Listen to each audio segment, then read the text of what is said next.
आदरणीय प्रभारी रंधावा साहब, हमारे नेता प्रतिपक्ष टीकाराम जूली साहब, हमारे बहुत ही वरिष्ठ आदरणीय नेता हरेंद्र मिर्धा साहब, हमारे दोनों नौजवान विधायक रामनिवास गावड़िया जी, मुकेश बाखर जी, हमारे महेंद्र चौधरी साहब, मनोज मेघवाल जी, जिला अध्यक्ष जी और तमाम नेता जितने भी बैठे हैं, प्रभारी प्रदेश कांग्रेस कमेटी के हमारे गजेंद्र सांखला जी, चेतन डूडी जी, तमाम लोग जितने भी पधारे उनको सबको साथ लेते हुए सबसे पहले तो मैं आप सबका बहुत बहुत आभार। ये जो कार्यक्रम है, हमारे नेता राहुल गांधी जी जो भारत जोड़ो न्याय यात्रा निकाल रहे हैं, उसी के क्रम में हम प्रदेश में उन्हीं 5 मुद्दों को लेकर के, जिसमें युवा, महिला, रोजगार, भागीदारी, ये जो 5 मुद्दे हैं उन्हीं को लेकर के हम प्रत्येक लोकसभा क्षेत्र में जा रहे हैं। हमने 1 तारीख से इसको बीकानेर से शुरू किया था। बीकानेर के बाद में हमने बाड़मेर लोकसभा क्षेत्र लिया, बाड़मेर के बाद में हमने यहाँ आपके यहाँ लिया है। इसके बाद में हम चूरू, झुंझुनू, सीकर और जयपुर ग्रामीण में। इन सभी कार्यक्रमों में जो उत्साह कार्यकर्ताओं का जो बढ़ चढ़ के बोल रहा है और जिस प्रकार से राजस्थान में एक माहौल वापस बदला है, लोगों को ये महसूस हो रहा है कि भाई ये क्या हो गया, हमने किनको वोट दे दिए।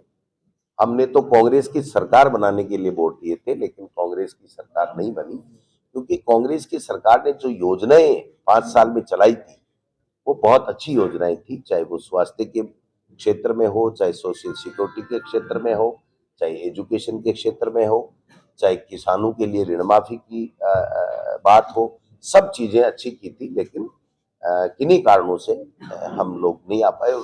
उसमें एक प्रमुख कारण जो रहा कि देश के प्रधानमंत्री जो देश के लिए काम करने के लिए उनको समय मिला और 10 साल के लगभग हो गए, लेकिन वो केवल किसी भी स्टेट में चुनाव आते हैं तो वो स्वयं वहाँ के मुख्यमंत्री के दावेदार बताए जा करके या बन करके और भाषण देते हैं। अनर्गल जो भी कोई तथ्यहीन बातें होती हैं वो भी अपने अभिभाषण में कहते हैं। और जो तानाशाही का जो रवैया चल रहा है आज की तारीख में देश में, संवैधानिक संस्थाओं की मर्यादा को तार तार किया जा रहा है, उनका दुरुपयोग किया जा रहा है। तो ऐसे में राहुल गांधी जी के जो मुद्दे हैं वो प्रासंगिक हो रहे हैं और लोग ये कह रहे हैं कि हम राजस्थान में जो लोकसभा चुनाव आने वाले हैं उसमें हम कांग्रेस को भारी बहुमत देकर के यहाँ से लोकसभा, क्योंकि देखिए जो 10 मुद्दे लगभग मोदी जी ने 2014 में बताए थे, महंगाई कम करने की बात की थी, रोजगार की बात की थी, किसान की आमदनी दोगुनी करने की बात की थी, विदेश नीति ठीक करने की बात की थी, अपनी आर्थिक नीति ठीक करने की बात की थी। आज भूटान के बराबर हमारे रुपए की कीमत हो गई है और हम पाकिस्तान और श्रीलंका की तरफ जा रहे हैं, जबकि जो हमारे देश के शहीदों ने, महापुरुषों ने, स्वतंत्रता सेनानियों, इस देश को आज़ाद कराने के बाद में महान नेताओं ने त्याग, तपस्या और बलिदान से इस देश को सींचा और स्वर्णिम भारत बनाया है, उसमें आज ये स्थिति पैदा होगी केवल धर्म के आधार पर झगड़े कराए जा रहे हैं।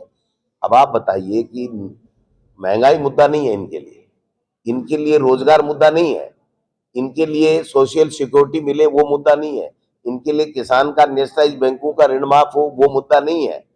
इनके लिए मुद्दा है कि धर्म के आधार पर प्रभु श्री राम की बातें करो, जय श्री राम बोलो। तो भाई जय श्री राम आप साथ में लेके थोड़ी आए हो।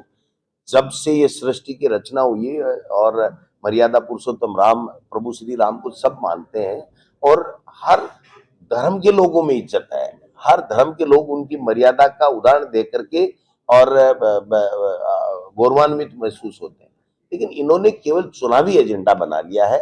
आप देख सकते हो कि 5 साल में जितने विकास राजस्थान में हमारी सरकार के समय हुए, उतने विकास के काम पिछले 50 सालों में कभी भी 5 साल 10 साल में भी नहीं हुए। और आज 2 महीने से ये सरकार है। आप बताओ मुख्यमंत्री बनाने में कितने दिन लगे और मुख्यमंत्री को ऐसे बनाया गया कि जैसे वो पिक्चर है अली बाबा 40 जोर खुल जा सिम सिम, और पर्दा खुल जाता है, बोलते हैं पिक्चर सी, और पर्ची आई, मुख्यमंत्री जी को पकड़ाई, मुख्यमंत्री जी ने देखा, राजनाथ सिंह जी की तरफ देखा, समझ में नहीं आया मैं बोलूं क्या बोलूं। सामने जिन लोगों को मुख्यमंत्री का चयन करना है उनका रिएक्शन देखिए, उनका भाव देखिए, एक भी आदमी ने ताली नहीं बजाई। फिर राजनाथ सिंह जी को कहना पड़ा कि क्या और कोई नाम है क्या आपके पास में? तो आप समझिए, फिर भी चलिए, उनकी मर्जी है, जिसको बनाए। फिर मंत्री बनाने में भी स्थित, मंत्रियों के विभाग बांटने में भी स्थित, उनके ऐसे अभी भी नहीं लगे हैं। 100 दिन की कार्य योजना बनाने में 50 दिन तो हो गए, 100 दिन की कार्य योजना 7 दिन में 3 दिन, चौथे दिन मिलती है।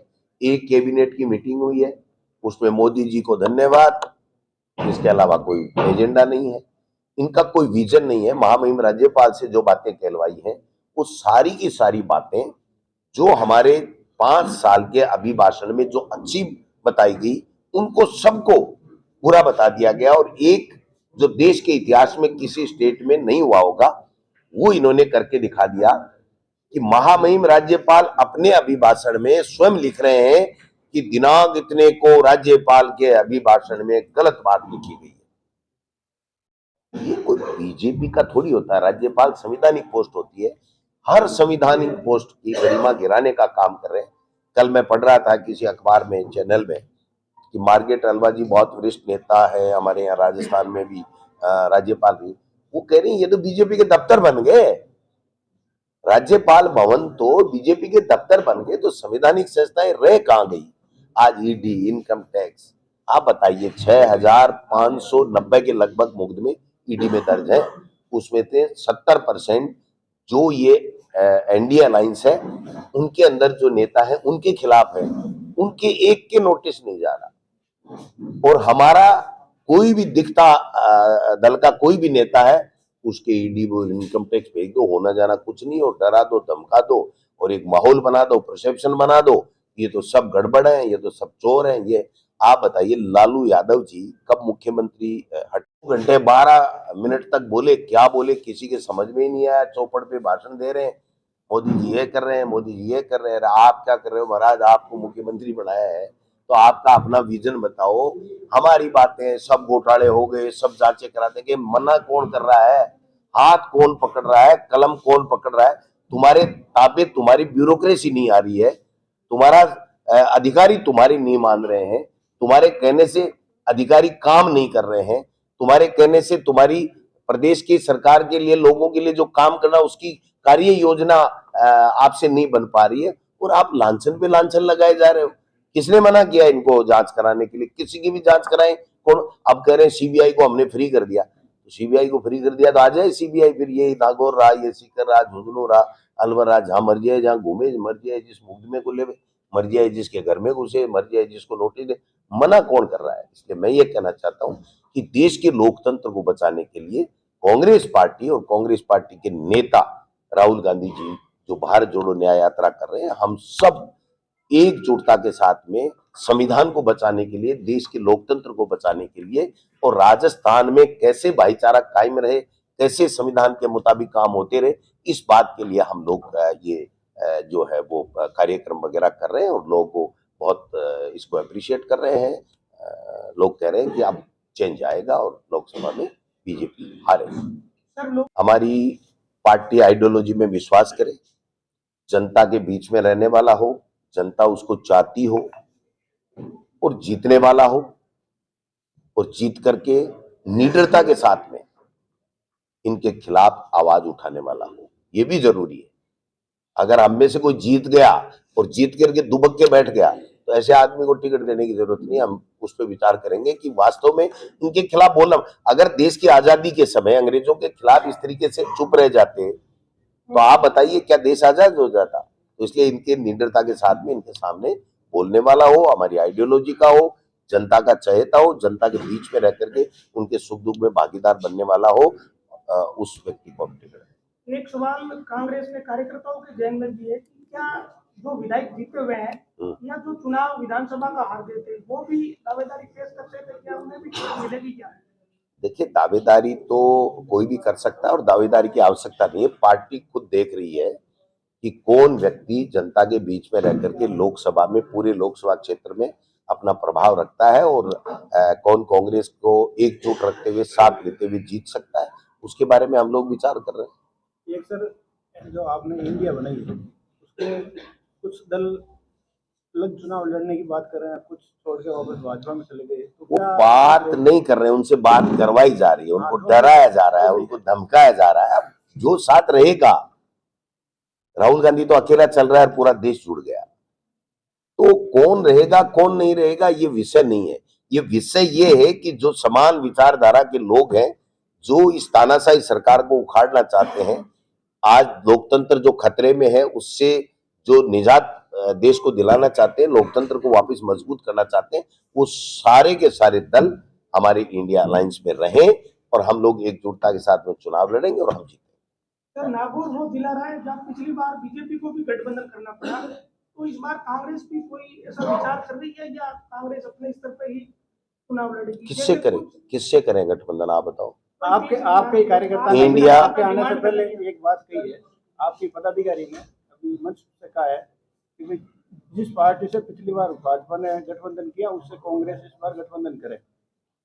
कोई कार्यकर्ता कह रहा है तो उसका प्रवक्ता मैं नहीं हूं, मैं प्रदेश अध्यक्ष हूं। हमारा सवाल मैं आपका जो सवाल है मैं समझ गया, उसका जवाब मैं अच्छी तरीके से दूंगा।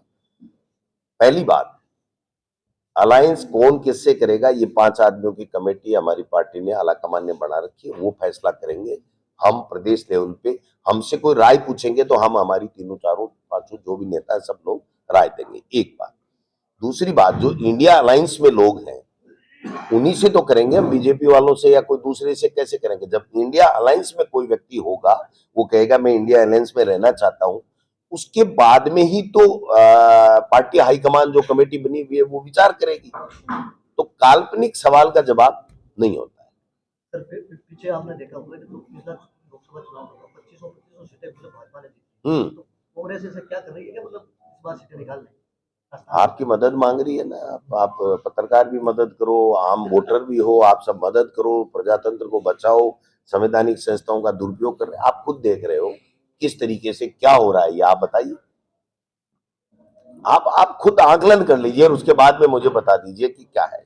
तो ये जो तमाशा चल रहा है इस देश में, इस तमाशे को लोग भलीभांति जान रहे हैं और जो खतरा, चुनाव नहीं होंगे ये भी खतरा मंडरा रहा है, ये भी चर्चाएं चल पड़ी हैं।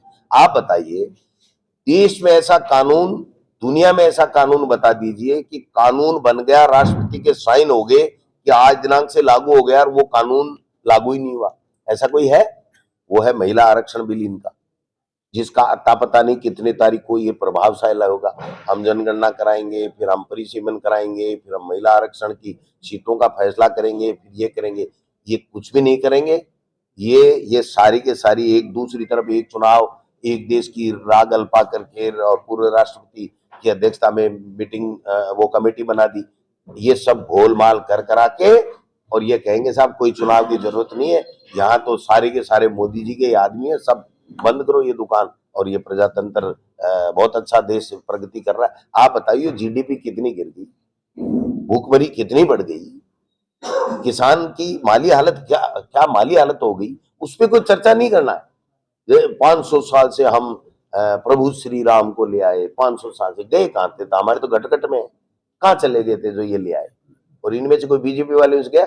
मुख्यमंत्री हमारे भजन लाल जी तो खाटू श्याम जी और सालासर जी, जो मैं जहां से रहता हूँ विधायक बन करके आता हूँ, ये मनोज जी विधायक बने, वहां बैठे हाथ जोड़ रहे थे, महाराज मेरे को भी, मेरे को भी, मेरे को भी। क्या बात, आप दूसरों को दोषारोपण कर रहे हो, खुद का अता पता नहीं है। ये केवल चुनावी स्टंट है इनका, इसके अलावा कुछ नहीं। आपने कहा था सर के मतलब ईडी के लिए कार्रवाई होगी, हाँ, तो आप मतलब ये कांग्रेस कहीं ना कहीं कमजोर नजर आ रही है, इनके खिलाफ कहाँ आ रही है कमजोर है? देखो ना, आप खिलाफ आप कह रहे हो ना कि इससे कार्रवाई हो रही है, तो कांग्रेस धरातल पर कहाँ है? इनके खिलाफ धरातल पे है। 39% वोट ऐसे थोड़ी आगे मेरे भाई, जनता ने दिए तभी तो आगे, कांग्रेस के नेताओं ने मेहनत की तभी आगे। ये तो छोटी मोटी मान लो कोई कमी बत्ती रहेगी जिसकी वजह से ये लोग बाग आ गए, वरना कोई राजस्थान की जनता ने इनको सरकार लाने के लिए वोट नहीं दिए। अब ठीक है, हो गया जो। लोकसभा में पैनल कितने कितने जनों का भेजा जाएगा? तो वो जैसे कोई विधानसभा में वो हमारा इंटरनल मामला, बता देंगे जब भी कोई बात। एक साथ है लाडली वारट आया हाँ। बाद में चेंजेस हुए नीवी रख कर गया और मुदेशवान थैंक यू, नमस्कार।